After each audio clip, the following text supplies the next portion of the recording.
Boa tarde, pessoal. Estamos aqui para mais uma aula, dando prosseguimento à nossa nova série sobre política, visões e ilusões políticas.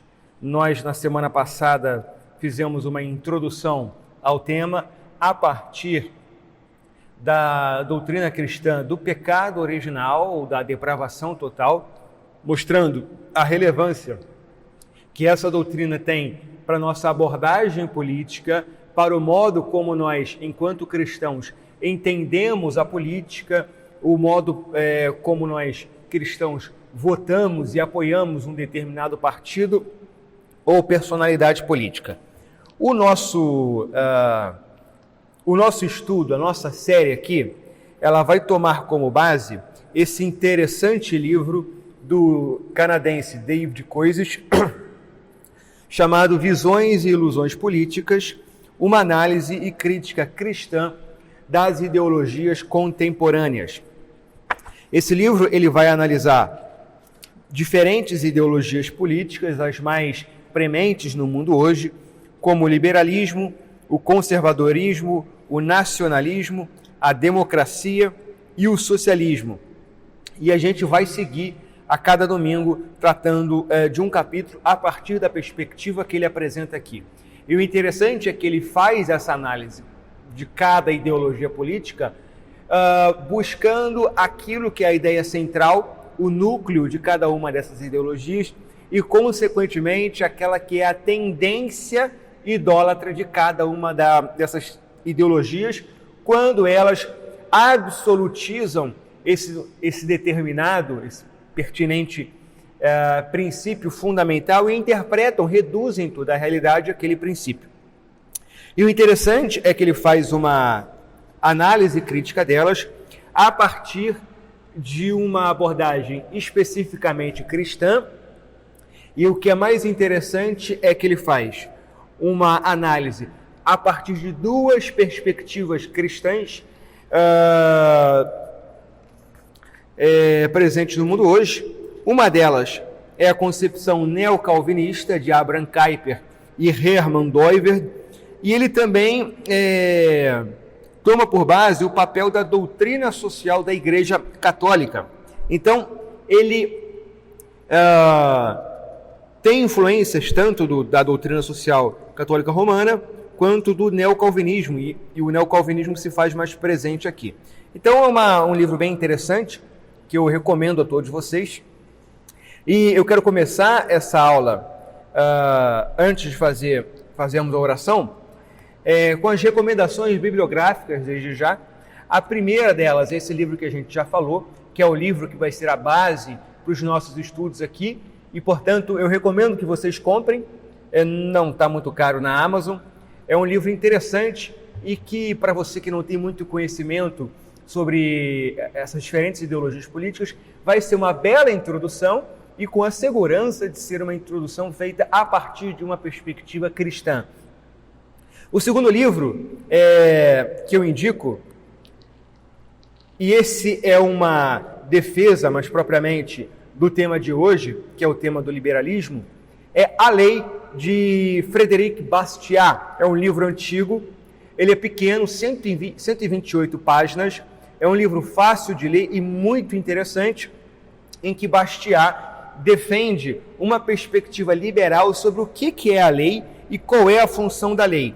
Esse livro também acho que está R$12 no Kindle, e, salvo engano, você encontra gratuitamente, sem pirataria, na internet.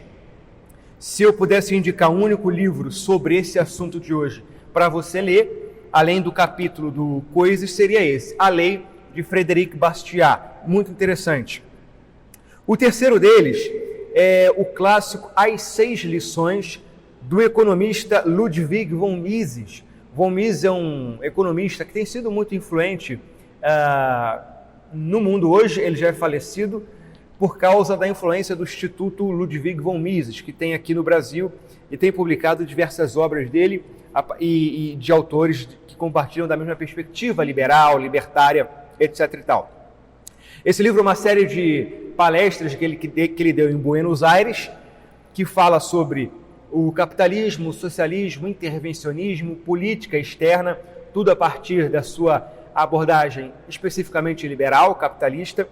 Também é um livro de muito fácil leitura, não é um livro complexo, é um livro que qualquer pessoa consegue entender. Mises tem uma prosa muito fácil e também não é grande, 184 páginas. E se eu não me engano, além de barato, você encontra gratuitamente no site do Instituto Ludwig von Mises. A quarta obra é o outro já clássico, Como Ser um Conservador, do recém-falecido filósofo conservador Roger Scruton, britânico, faleceu acho que foi mês passado. Ele é um verdadeiro erudito e nesse livro é interessante porque ele analisa também como faz coisas diferentes ideologias políticas, como o liberalismo, o capitalismo, o socialismo, o nacionalismo, e ele busca aquilo que é de bom em cada uma delas. Então, cada capítulo é intitulado A Verdade no Socialismo, A Verdade no Liberalismo, A Verdade no Capitalismo, e por aí vai. E o capítulo relativo ao liberalismo também pode ser muito útil. Quinta e última indicação de leitura é a entrada na enciclopédia Stanford de Filosofia, isso em inglês, sob o título Liberalismo. Também tem 25 páginas, alguma coisa assim. E se você quiser uma abordagem histórica sobre as diferentes interpretações do liberalismo, é um ótimo começo.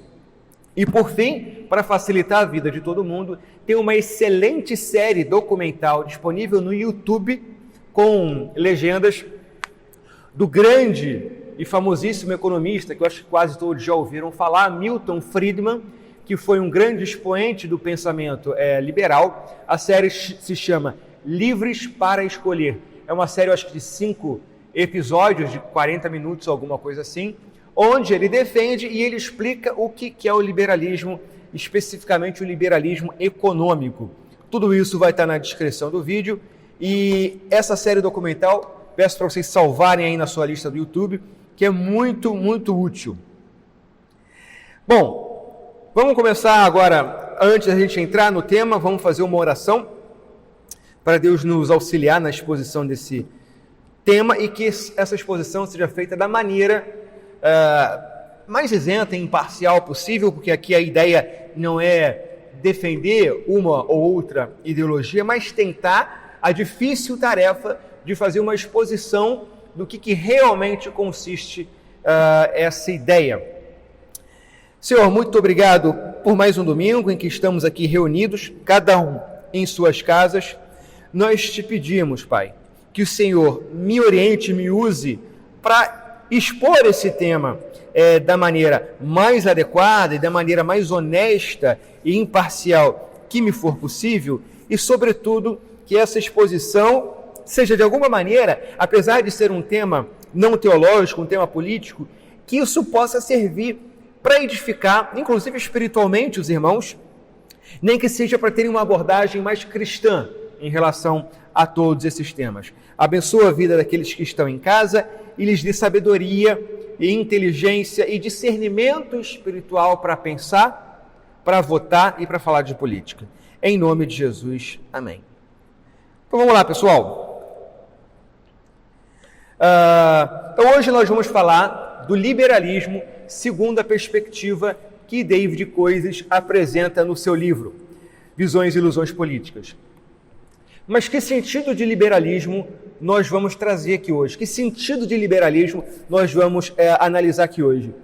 Porque o liberalismo, ele, assim como as demais ideologias políticas, ele tem diferentes interpretações, ele toma conotações diferentes de acordo com cada contexto, ele tem ênfases diferentes a partir do pensamento de um ou outro autor.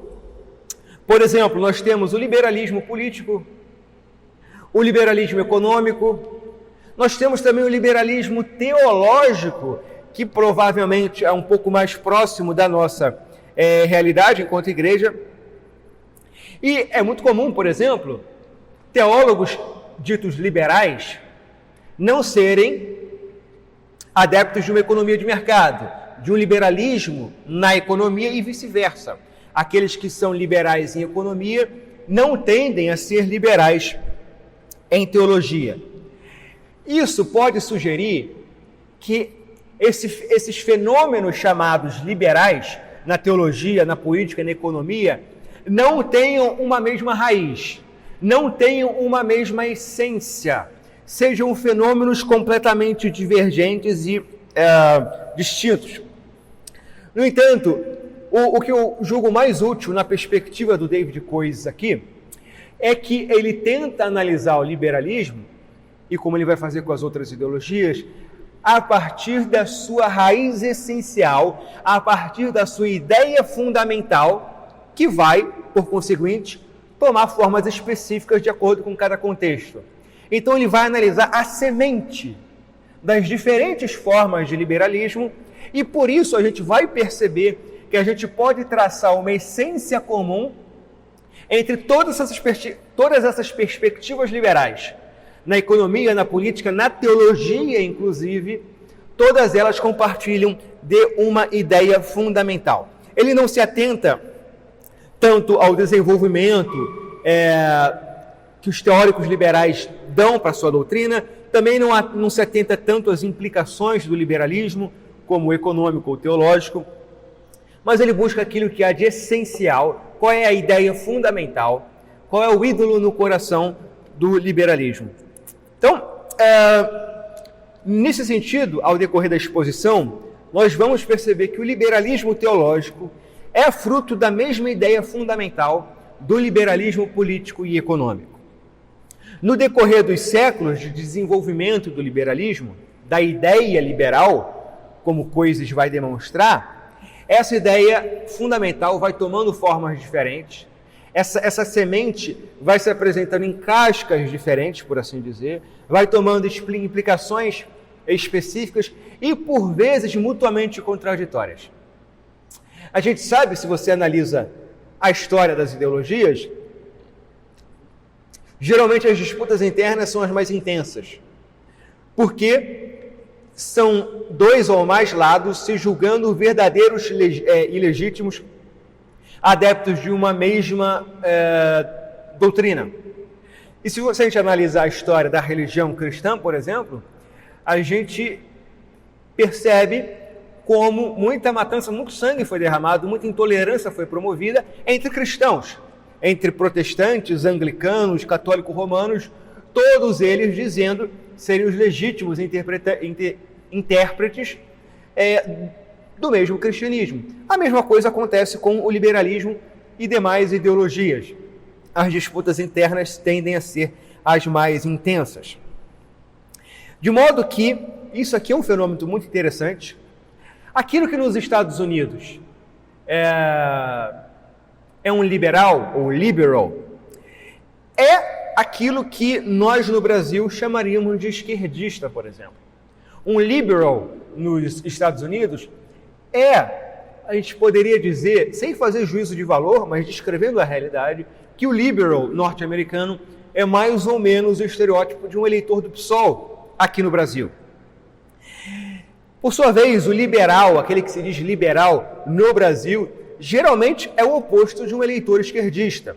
E não raro, o liberal se aproxima de uma perspectiva mais conservadora em relação à política e mesmo em relação à religião. É o que nos Estados Unidos se aproximaria de um republicano, de um eleitor do Partido Republicano. Isso tudo pode desagradar um adepto do liberalismo, porque, como já dito, o liberalismo mais clássico tem uma forma bastante diferente do liberalismo atual e, às vezes, mutuamente contraditória. Koyes vai dizer que, a despeito disso, ambos são fenômenos derivados da mesma ideia central. É isso que é interessante aqui. Ele analisa a ideia fundamental e as diferentes roupagens que essa ideia vem tomando ao longo das décadas em cada contexto específico.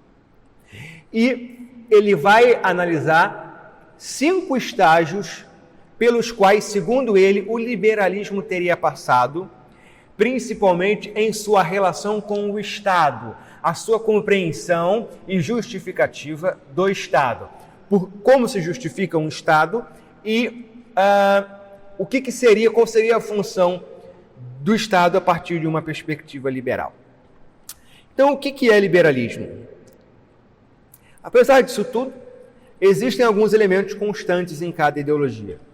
Por mais que o liberalismo tenha tomado diferentes formas ao longo das décadas, a sua essência fundamental repousa sobre a fé na soberania e autonomia do indivíduo. O liberalismo é caracterizado por uma afirmação da soberania da vontade pessoal sobre todo tipo, contra todo tipo de coerção e limitação. Coisas vai dizer. Para começar, o liberalismo, como as outras ideologias que exploraremos neste estudo, parte de uma crença fundamental na autonomia humana, que vai muito além de um simples apreço pela liberdade pessoal. Ser autônomo é dirigir a si mesmo, governar a si mesmo segundo a lei que se escolheu para si. Cada uma das ideologias liga essa autonomia a alguma manifestação da humanidade. Seja o indivíduo, no caso do liberalismo, seja uma comunidade, como o Estado ou a nação, no caso do nacionalismo. O liberalismo atribui essa autonomia e essa soberania ao indivíduo. Essa é a ideia fundamental e é justamente por essa razão que todas as formas de liberalismo têm essa mesma essência, inclusive o liberalismo teológico. Porque o que é o liberalismo teológico, senão a autonomia do indivíduo em relação à autoridade religiosa? O liberalismo é uma afirmação de que a consciência individual, a vontade individual em temas teológicos se sobrepõe à autoridade da tradição, à autoridade da igreja e, por último, à autoridade da própria revelação de Deus. Então vejam, o liberalismo aqui é entendido a partir da sua ideia fundamental, e essa ideia é a soberania e a autonomia do indivíduo. E isso vai tomar diferentes formas. Nem sempre a mesma, como já foi exposto, e com divergências entre eles. Então, essa ideia, nem sempre aquele que se diz um liberal vai aplicar essa autonomia e soberania do indivíduo em todas as áreas.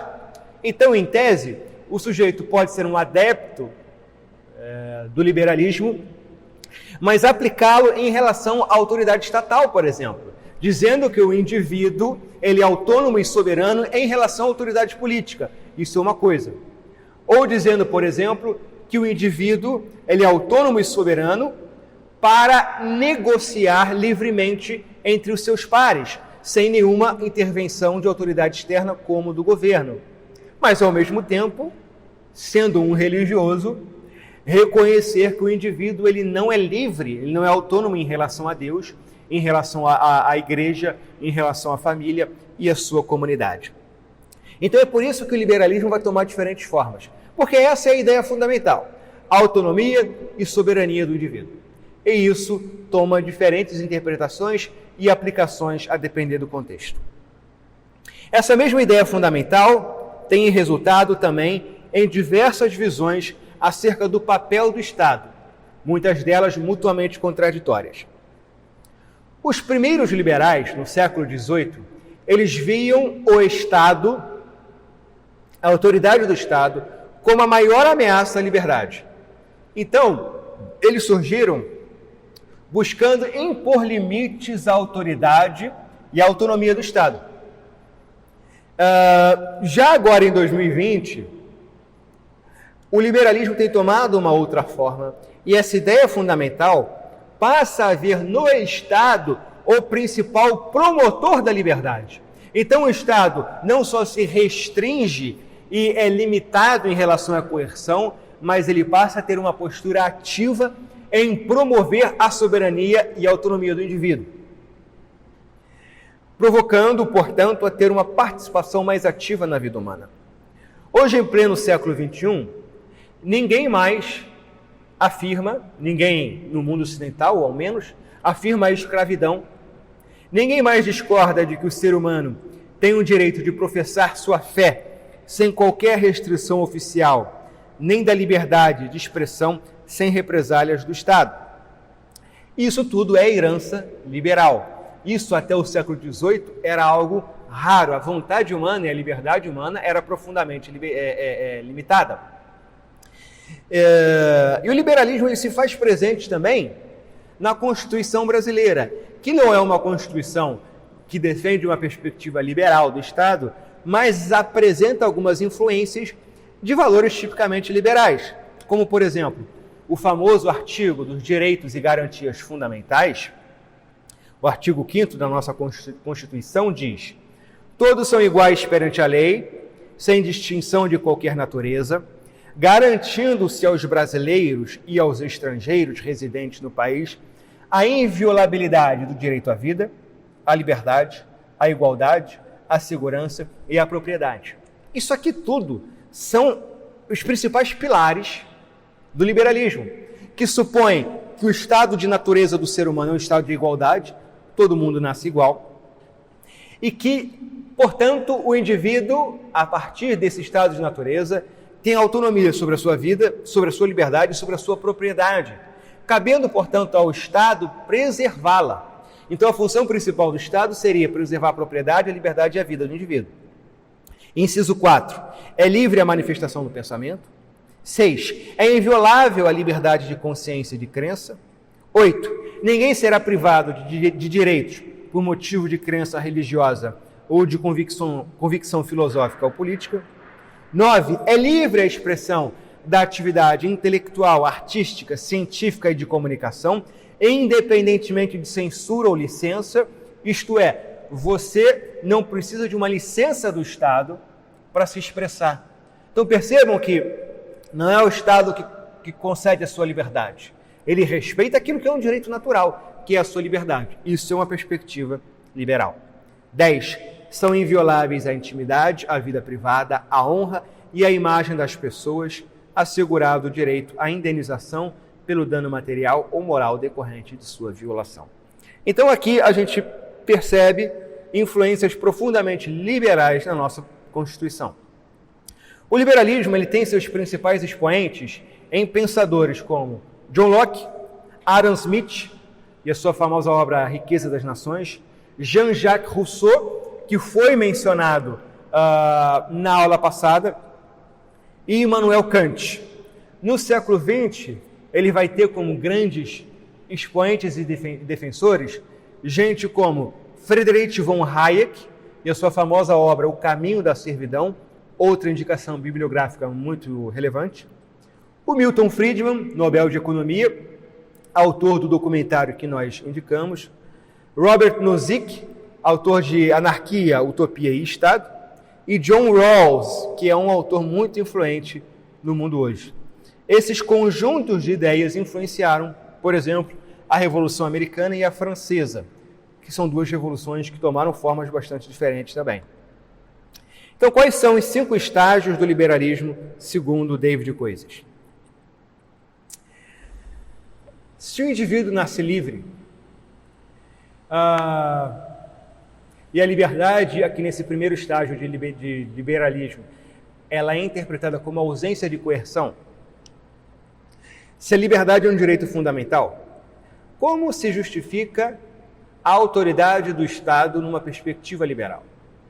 Porque, vejam, o Estado ele impõe limites à nossa liberdade. Limites em extensões variadas, a depender do tamanho do Estado, dos tentáculos do Estado. Como é que a gente justifica a existência do Estado na perspectiva liberal? Por causa dessa autonomia da vontade humana, a justificativa do Estado vai se dar naquele suposto contrato social voluntário.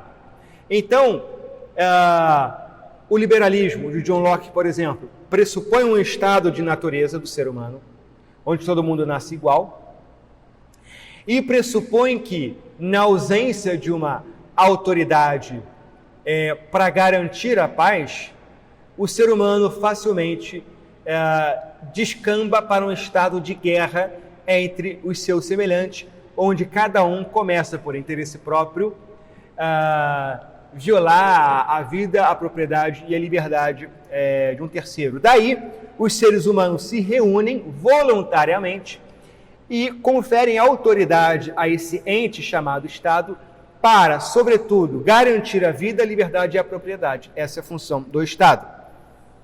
Então, o contrato social é importante para os liberais porque deriva da sua fé na liberdade de escolha.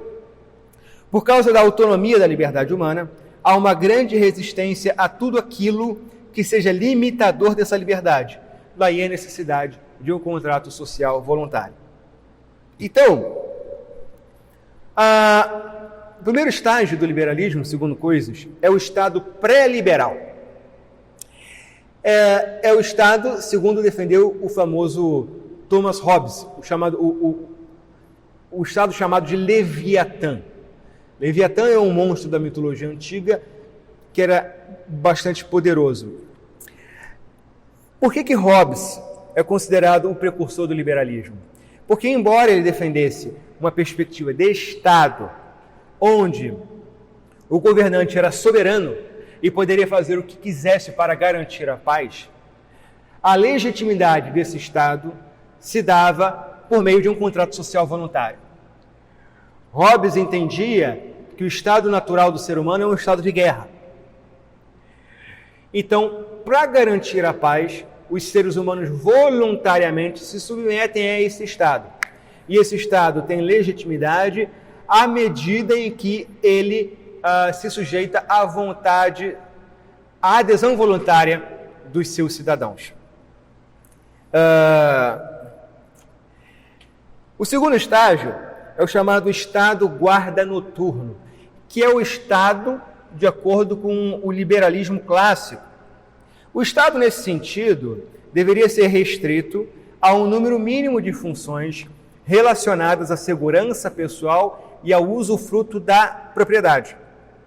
E a liberdade aqui, é interessante que a gente vai ver a definição de liberdade no liberalismo vai tomar sentido diferente ao longo dos séculos ou das décadas.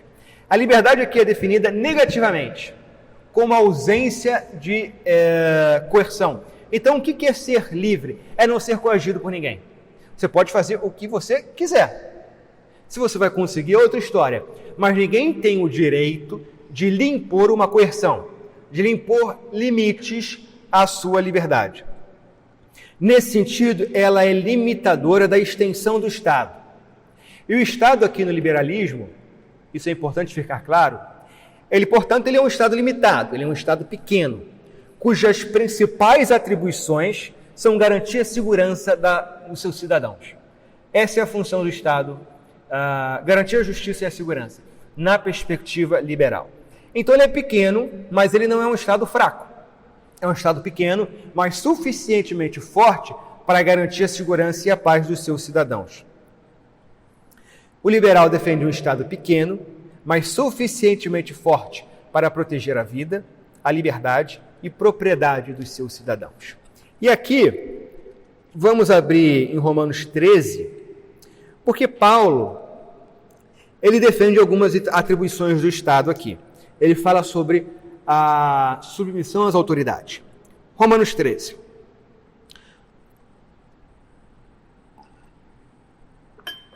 Todos devem sujeitar-se às autoridades governamentais, pois não há autoridade que não venha de Deus. Então percebam que a autoridade aqui para Paulo, ela vem de Deus. Então a autoridade é como se fosse algo natural, algo que o próprio Deus teria incrustado na ordem da natureza. A autoridade, portanto, não se limita, na perspectiva paulina, àquilo a que voluntariamente eu adiro, eu adoto.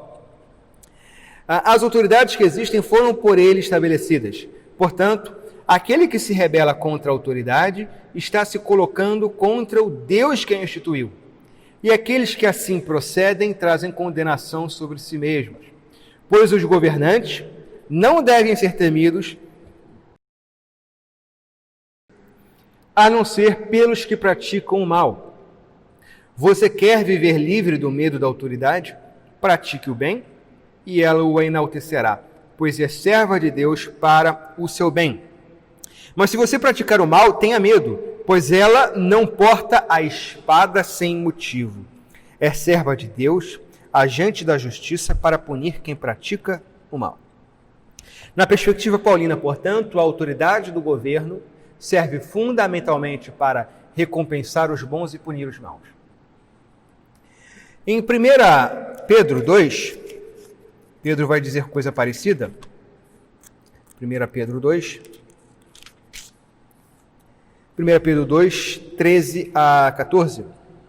Por causa do Senhor, sujeitem-se a toda autoridade constituída entre os homens, seja ao rei, como autoridade suprema, seja aos governantes, como por ele enviados, para punir os que praticam o mal e honrar os que praticam o bem.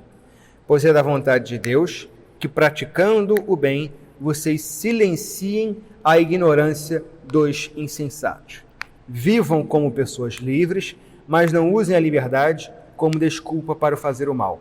Vivam como servos de Deus. Então, mais uma vez aqui, Pedro, assim como Paulo, vai atribuir uma responsabilidade fundamental ao Estado. Então a gente percebe que, a autoridade do Estado ou do governante, tá? Ela vem de Deus. Deus estabeleceu uma hierarquia para manutenção da paz e segurança. Essa é a função do Estado. Então, é imprescindível, é fundamental, e aqui é uma concordância com o liberalismo, que o Estado seja o promotor da justiça. Puna o mal, então o Estado não pode ser negligente com a punição do mal e recompense o bem. Isso tem sofrido diversas perversões no mundo de hoje, onde o Estado tem falhado com essa sua função e privilegiado muitas vezes aquele que é mau. Vejam, o que a gente aprende como inferência disso aqui? Não quer dizer... Aqui, Pedro e Paulo não dizem, por exemplo, que a função do Estado é garantir educação, saúde, previdência social, seguridade social, crédito para a construção da tua casa, crédito estudantil, crédito, financiamento do BNDES, nada disso. Isso não quer dizer que você não tenha liberdade, enquanto cristão, de defender uma maior participação do Estado nessas áreas, na educação, na saúde. Tudo bem, não tem problema, não é errado. Só que a Bíblia não impõe ao cristão a necessidade de defender que o Estado tenha essa participação na saúde, na educação, na previdência ou no que quer que seja. Então, nesse sentido, o cristão pode seguir uma concepção de Estado e de economia a partir do liberalismo clássico, sem problema nenhum, defendendo que o Estado se resuma à sua função de punir o mal e recompensar o bem, sem nenhuma intervenção de outra natureza. Não tem problema nenhum nisso. O grande problema de perversões teológicas, como a teologia da libertação e a teologia da missão integral, é que elas confundem a ética política com a ética individual do Evangelho.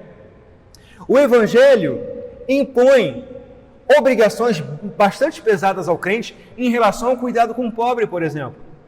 A Bíblia fala o tempo todo que nós devemos levar as cargas uns dos outros. Você, se teu irmão está sofrendo, tem a obrigação de botar a mão no teu bolso e ajudá-lo financeiramente. Você tem a obrigação de abrir mão do teu tempo para ouvir o irmão que sofre. Isso é uma obrigação tua. O problema é que essas teologias perversas trazem essa atribuição para o Estado. E isso, ao mesmo tempo, é muito confortável para o indivíduo, porque ele se coloca como virtuoso e caridoso sem fazer nada. Basta dizer que o Estado tem que fazer isso, então eu vou votar no primeiro político socialista que aparecer que disser que vai cuidar dos pobres. Não, a responsabilidade de cuidar dos pobres é tua, enquanto cristão, enquanto igreja. Como eu disse, não é errado que você, enquanto cristão, defenda que o Estado possa fornecer auxílio aos que padecem. Você é livre, mas você não é obrigado enquanto cristão. A sua obrigação é você agir voluntariamente para ajudar aqueles que padecem. Então, diz Coisas, ao se concentrar nessas funções centrais de governo, o Estado, na verdade, evita o enfraquecimento inevitável que ocorreria se ele tentasse fazer de tudo um pouco assumindo demasiadas responsabilidades não essenciais. E isso me parece ser, por exemplo, o problema do Estado brasileiro. Se você ler a Constituição do Brasil, são mais de 200 artigos. São milhares de responsabilidades que o Estado brasileiro tem e ele não consegue sequer garantir a nossa segurança. Morrem assassinados no Brasil mais de 60 mil pessoas por ano.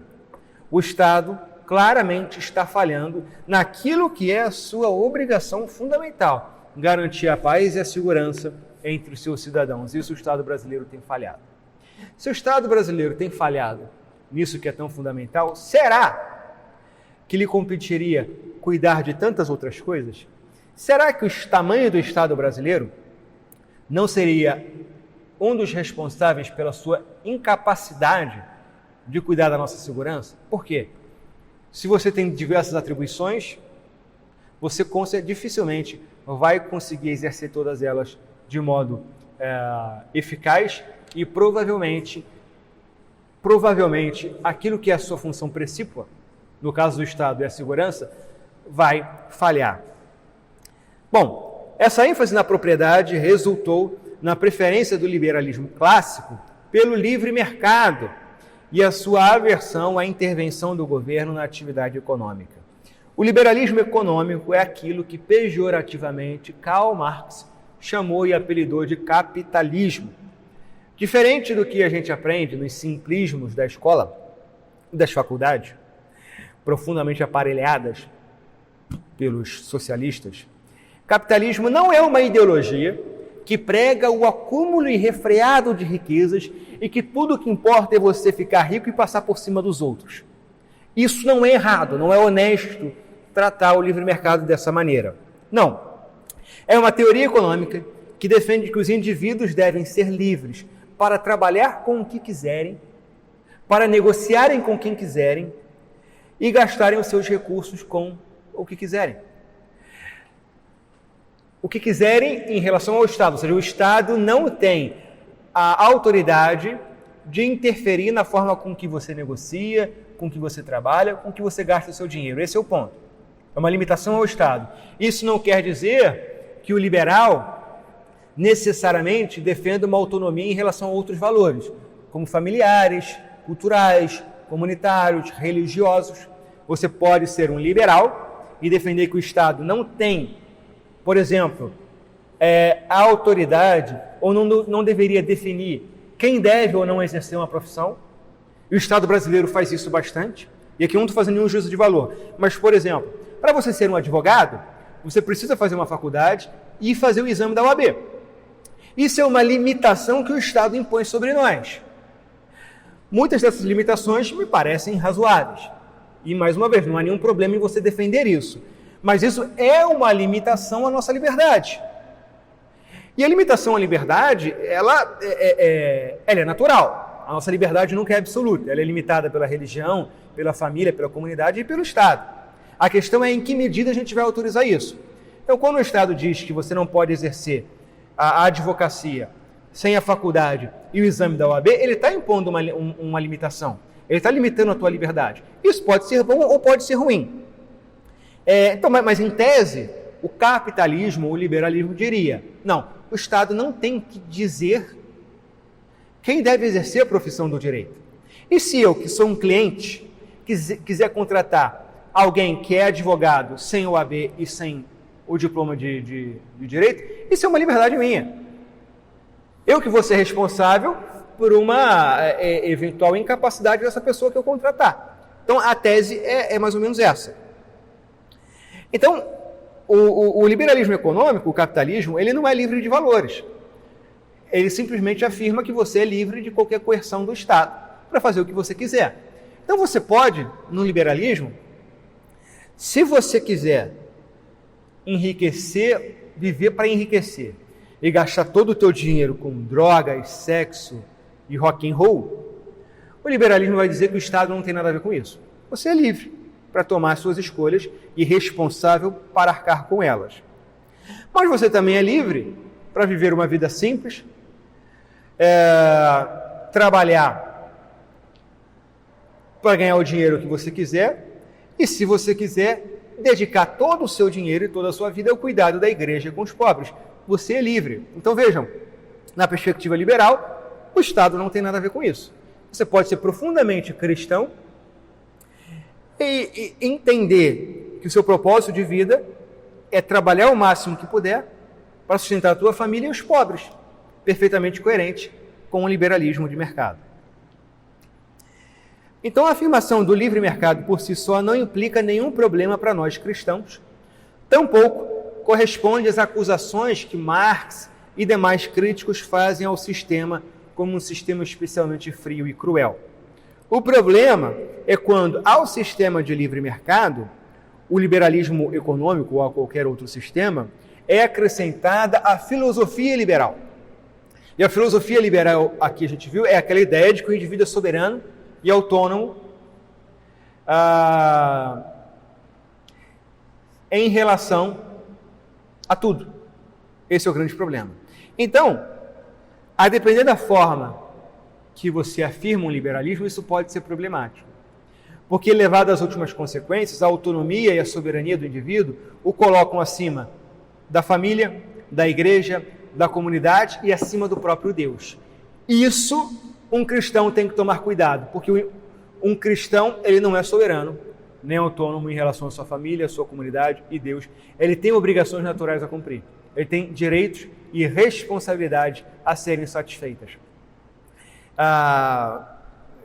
Mas um liberalismo que se resuma a afirmar a autonomia e soberania do indivíduo em relação à coerção do Estado não é tão problemático. E o capitalismo foi o sistema que permitiu o enriquecimento geral das nações desde o século XIX. E essa aqui, eu acho que é a minha principal crítica ao Coises, porque na página 68 ele vai repetir aquilo que eu considero um equívoco muito comum. A gente, quando aprende sobre sistemas econômicos na escola, a gente aprende que a Revolução Industrial foi um grande problema, porque criou miséria, e as mulheres e crianças eram obrigadas a trabalhar 14 horas nas fábricas e sofriam, como se fosse a Revolução Industrial e o avanço do capitalismo que tivesse causado essa situação de miséria. Só que isso definitivamente não é a verdade. Porque o estado natural do homem não é a riqueza. O homem nasce nu, nasce pobre. A gente nasce sem TV, a gente nasce sem máquina de lavar, sem geladeira, a gente nasce sem um mercado na esquina, a gente nasce sem vacina contra poliomielite, contra sarampo ou o que quer que seja, a gente nasce sem bisturi, sem avanço médico. Esse é o estado natural do homem. Se você ler o Antigo Testamento, por exemplo, a fome era algo comum. Aparecia uma leva de gafanhotos, acabava com a plantação, estava todo mundo morrendo de fome. Então esse é o estado natural do homem. Então a Revolução Industrial era, digamos assim, cruel com crianças e mulheres, por exemplo? Sim. As pessoas trabalhavam demais? Sim. Mas não porque o capitalismo causou aquilo, mas o capitalismo herdou aquilo. Por quê? Ou as crianças trabalhavam para sustentar suas famílias, ou suas famílias morriam de fome. Essa era a escolha. As crianças e famílias não estavam no campo tendo abundância de comida e segurança, não. Estavam passando fome. Então, a vida na fábrica era um avanço em relação àquilo que eles viviam. E a gente vê essa situação, por exemplo, ocorrendo em países como Hong Kong, que há 50 anos atrás era uma enorme favela, e com o avanço da liberdade econômica, cada vez mais a média salarial dos seus habitantes tenha aumentado. A China é a mesma coisa, embora a China seja um país totalitário, sob o controle do Partido Comunista Chinês, mas é um país que implantou uma economia de mercado e herdou muita miséria por causa da herança comunista. Então, até muito pouco tempo atrás, a média salarial na China era muito abaixo da nossa, por exemplo, mas cada vez mais ela tem aumentado. Então, a gente já viu muitas pessoas dizendo que os trabalhadores chineses sofrem muito, e sofrem, é verdade, até por causa do sistema político chinês, mas isso se dá fundamentalmente porque herdaram pobreza. E aqui a gente vai mostrar um gráfico que mostra a diminuição da pobreza no mundo. Em 1820, 90% da população mundial era pobre. 90%. E a pobreza aqui é definida como menos de $1,90 por dia. Hoje, o gráfico vai até 2015, a gente tem aí, basicamente, apenas 10% do mundo em estado de miséria. Existem bolsões de miséria no Brasil, na África, sobretudo, na Ásia, mas ao longo dos últimos 200 anos a gente teve um avanço na riqueza extraordinário. Ao longo de toda a história da humanidade, a regra sempre foi essa: 10, 20% de pessoas mais abastadas e um mar de miseráveis. E esse gráfico, essa pirâmide tem cada vez mais se invertido, e isso, a gente precisa reconhecer, é um avanço do capitalismo. O Brasil é um país capitalista? Isso é interessante a gente observar. Porque, vejam, como é que a gente define se um país é capitalista ou não? Se é liberal economicamente ou não? Essas ideologias, elas não se manifestam na realidade como elas são em teoria. Nenhum sistema real vai ser tão livre quanto pressupõe o liberalismo, ou tão cerceador de liberdade como pressupõe o socialismo e o comunismo. Até na Coreia do Norte existe empresa privada, em Cuba também. Então nem Coreia do Norte é 100% socialista. A gente define um país como liberal ou socialista a partir de uma aproximação a um espectro ou outro. Quanto mais livre, digamos assim, mais liberal é o país. E aqui eu trago o importante Índice de Liberdade Econômica da Heritage Foundation, que lista os países de acordo com a sua liberdade econômica. Lá no topo a gente vai ter Singapura, Coreia do Sul, Hong Kong, Suíça, são países mais economicamente livres, e aqui a liberdade econômica é definida, por exemplo, como critérios tais como direitos de propriedade, efetividade da justiça, integridade do governo, liberdade de negócios, liberdade de trabalho, ou seja, quão livre eu sou de limitação do Estado para trabalhar. É o tamanho do governo, o tamanho de impostos, liberdade de negócio, de investimento e liberdade financeira. Olha que coisa interessante e assustadora. No índice de liberdade econômica, o Brasil ocupa a 144ª posição. Se não me engano, são 200 países listados no ranking. Ou seja, no ranking, o Brasil se aproxima mais, em termos de capitalismo, da Coreia do Norte do que da Coreia do Sul. Então, o Brasil é um país com muito pouca liberdade econômica. O Brasil está longe de ser um país exemplo de capitalismo. E talvez isso explique muita coisa. Bom, a gente está no segundo estágio ainda. Vamos avançar mais rapidamente, porque o tempo está avançado. O terceiro estágio do Estado é o Estado regulatório. Aqui o poder do Estado passa a ser usado para impedir demasiada concentração privada de poder. Com o avanço da liberdade econômica, algumas empresas e pessoas começam a enriquecer demais, como Ford, Carnegie, essa galera toda, e adquiriam demasiado poder. E aí o liberalismo começa a defender um papel regulatório do Estado para tentar impedir esse tipo de concentração de poder.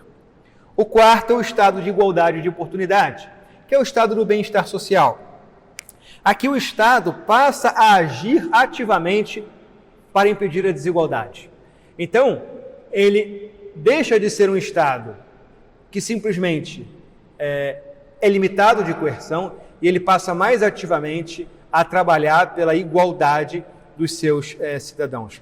É o exemplo da Suécia, por exemplo. É um exemplo perfeito do estado do bem-estar social. Mas uma coisa que é importante, a economia sueca, se eu não me engano, é a 30ª mais livre do mundo. Ou seja, tem muito mais capitalismo na Suécia do que no Brasil. Muito mais liberdade econômica na Suécia do que no Brasil. O grande problema dos social-democratas aqui no Brasil é que querem ter um estado de bem-estar social que tem na Suécia, por exemplo, sem ter antes a liberdade econômica que propiciou que a Suécia alcançasse a riqueza que tem hoje.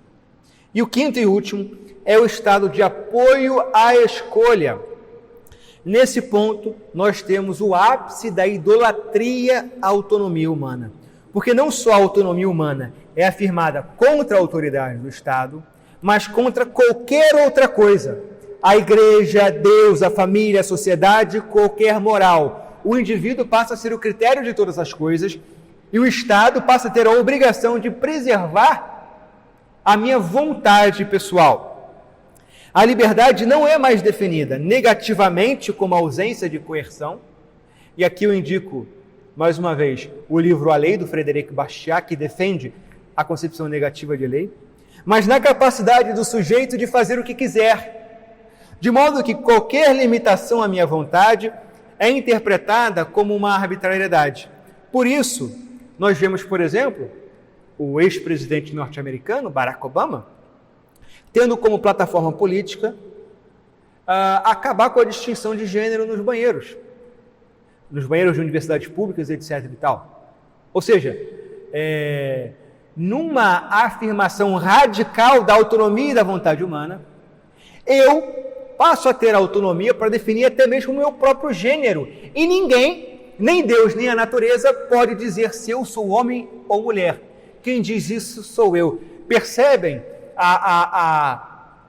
como essa afirmação da autonomia e da soberania do indivíduo pode ser muito perigosa e resultar na dissolução de qualquer tipo de limitação à vontade humana? Então esse é o grande problema. No liberalismo clássico, o Estado, ele simplesmente se restringe de coerção e agora, no seu quinto estágio, o Estado passa a ser um promotor da vontade humana. Então, se o ser humano, se o indivíduo quiser se definir como homem e mulher, o Estado passa a ter o poder de garantir a sua liberdade. E isso é extremamente totalitário, por quê? Querer obrigar que eu seja reconhecido, por exemplo, como mulher, é violar a consciência de um terceiro. É fazer com que um terceiro seja obrigado a ignorar aquilo que está diante dos seus próprios olhos, impor sobre a sua consciência a minha vontade pessoal. Então eu passo a te obrigar a me enxergar como eu quero que você me enxergue. Isso é um totalitarismo extremamente radical. E Bastiat, mais uma vez, é um grande remédio para a gente tomar cuidado com essa perspectiva de lei mais positiva. Bom, para concluir, pecado e salvação no liberalismo. O liberalismo não é uma cosmovisão abrangente, como o caso do marxismo, que procura apresentar uma chave para a interpretação da história e ler toda a realidade a partir da sua ideologia. Ele se resume a enfatizar os direitos naturais da vida, liberdade e propriedade, mas peca quando absolutiza alguns desses direitos e interpreta toda a realidade à luz disso. É o que acontece no liberalismo de quinto estágio, onde a liberdade e a vontade do ser humano é enfatizada sobre o contra tudo mais. O liberal enfatiza a liberdade, sobretudo no âmbito político e econômico, mas não pretende tanto que sua doutrina se misture a todos os aspectos da vida humana. Então, eis a diferença entre o liberalismo como filosofia geral de vida e da sua vertente econômica e política. Assim, diz Coises, mesmo que o liberalismo, na sua melhor forma, não seja tão abertamente totalitário quanto, por exemplo, o marxismo-leninismo ou o nacional-socialismo, e mesmo que a maior parte dos seus adeptos sejam comedidos na sua defesa, existe dentro dessa ideologia a tendência a ampliar demais o alcance do princípio voluntário, pressupondo que a comunidade e as obrigações que ela inevitavelmente impõe aos indivíduos possam ser reduzidas a um mero consenso entre os membros, como temos afirmado reiteradamente. Então esse é o perigo. O princípio voluntário acabar sendo afirmado não só em relação ao Estado, à economia, mas contra a família, contra a comunidade e contra o próprio Deus, como é o caso do liberalismo teológico. Por isso que todas essas vertentes de liberalismo compartilham corretamente o mesmo nome. Então, o pecado original para o liberalismo se encontra na autoridade heterônoma, isto é, na autoridade que se origina fora da vontade do indivíduo. Nesse bolo, o liberalismo tende a enfatizar o indivíduo em detrimento da família, da comunidade, da igreja e também de Deus, e das obrigações que temos para com essas instituições que não se originaram da nossa vontade. Por isso, o liberalismo tende a ver a salvação como uma medida da ampliação da liberdade individual autônoma. Eu sou salvo à medida que eu sou livre. E na perspectiva de gênero, por exemplo, como a gente tem falado bastante aqui, a gente vê o ápice disso. É o ser humano se rebelando contra a própria limitação que a ordem da natureza criada por Deus impõe. E, portanto, toda limitação não voluntária à liberdade humana é crescentemente rejeitada e as tradições são acrítica e irrefletidamente desprezadas como opressivas. E o discurso dos direitos substitui a deliberação política e qualquer restrição que a natureza criada por Deus nos impõe. Essa, portanto, é a nossa exposição do liberalismo. Expusemos o liberalismo enquanto filosofia de vida e as suas diferentes aplicações em todas as áreas da vida humana. O liberalismo, ele tem suas virtudes, como no fato de ter trazido uma era de prosperidade sem precedente, mas ele não é um Deus. O ser humano, na sua vontade e autonomia, não é um Deus. E é esse o cuidado que nós temos que ter em relação aos limites do pensamento liberal. Que Deus abençoe a todos e semana que vem o presbítero Carlos assume a aula para falar sobre conservadorismo. Até domingo que vem, Deus abençoe a todos.